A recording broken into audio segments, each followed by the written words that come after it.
창조주의 인류구원 메시지 챕터 4 2023년 12월 19일 창조주의 메시지 현생의 시련과 전생에 관하여 지금 너의 시련은 전생의 경험일 수 있다. 너의 전생을 기억해. 오늘 너의 미래를 기억해.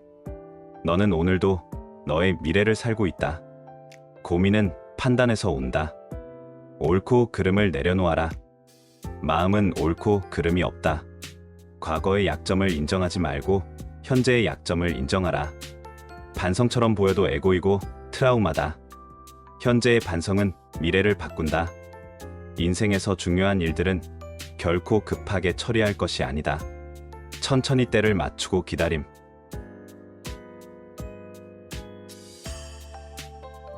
슈카이브에서 지금의 내 모습은 경제적 자유인 내 분야에서는 최고가 된 성공자다.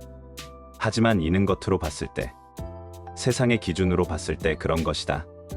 영적인 세계, 즉 천상계에서 나의 모습을 바라본다면 나는 진정한 성공자가 아니다. 물질계에서 이룬 화려한 성공은 천상계에서는 헛것에 지나지 않기 때문이다. 많은 사람이 힘든 삶에서 벗어날 수 있게 해주는 조언을 듣기 위해 나를 찾아온다. 그들이 그리하는 가장 큰 이유는 물질적 성공을 원하기 때문이다. 과거에 내가 그랬듯 그들도 어떻게 하면 경제적 어려움에서 벗어날 수 있을까? 어떻게 하면 매일매일 마음을 짓눌러 오는 빛의 수렁에서 빠져나올 수 있을까? 걱정하고 고민한다. 나를 찾아오는 사람들, 나에게 교육받은 사람들은 모른다. 지금의 위치에 오르기까지 내가 얼마나 힘든 시간을, 고통스러운 시간을, 억울한 시간을 보냈는지. 나는 사람들에게 책을 써서 자신을 브랜딩한 후 1인 창업으로 경제적 자유인이 되는 방법을 가르쳐왔다. 그 과정에서 수많은 사람으로부터 마음의 상처를 입기도 했다. 내게 배우는 제자들은 과거의 나처럼 헛고생하지 않기를 바라는 마음이 컸다. 그래서 쓸개까지 다 빼주고 영혼까지 갈아 내 노하우를 전수해 주었다. 그들은 과거의 내가 5년, 10년 걸려 이룬 성취를 단 몇 개월 만에 자기의 것으로 만들곤 했다. 그러면서도 계속 내게 도와달라고 말했다. 앞으로 더 잘 되고 싶고 더 크게 되고 싶다며 많이 도와달라는 것이었다. 그들 중 내게 대표님은 제가 간절히 바라는 소망을 단기간에 이루게 해주셨습니다.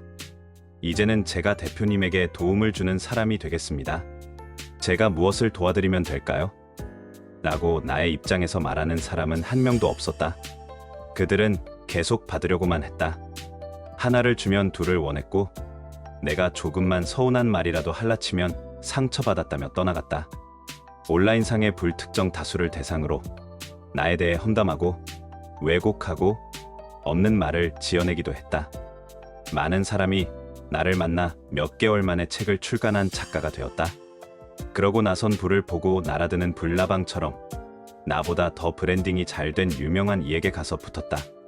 처음에는 사람의 마음이란 게 원래 간사한 것이니 내가 바라는 대로만 되는 건 아니라고 치부했었다. 하지만 이런 일이 잦아지다 보니 사람이란 존재가 싫어지기 시작했다.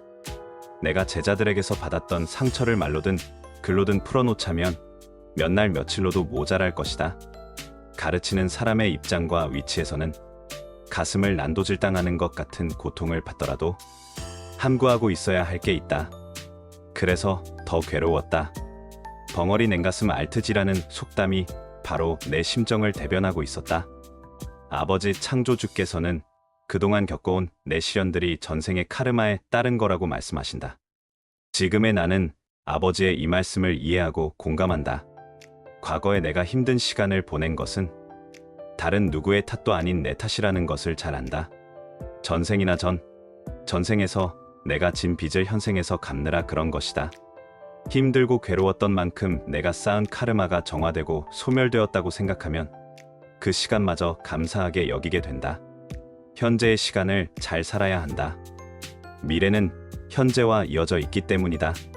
과거의 상처들로 인해 자신의 카르마가 정화되고 소멸했다고 생각하면 한층 마음이 가벼워질 것이다. 상대방에 대한 미움이나 원망이 감사함으로 바뀔 것이다. 못났던 과거의 나는 언어장애, 발표, 불안, 가난, 아버지의 자살과 같은 콤플렉스를 떠올리면서 나 자신을 비하하고 비난했다. 그럴수록 나 자신이 더 작고 못나고 부족한 사람으로만 비쳤다. 그런 내가 더 밉고 싫었다. 악순환이었다. 그러다 어느 순간 나는 나를 보는 관점을 바꿨다. 언어장애를 극복하려 애쓰는 장애인이 아니라 동기부여가라는 목적을 위해 말을 잘하는 내가 되기로 말이다. 그러자 놀라운 일들이 일어나기 시작했다.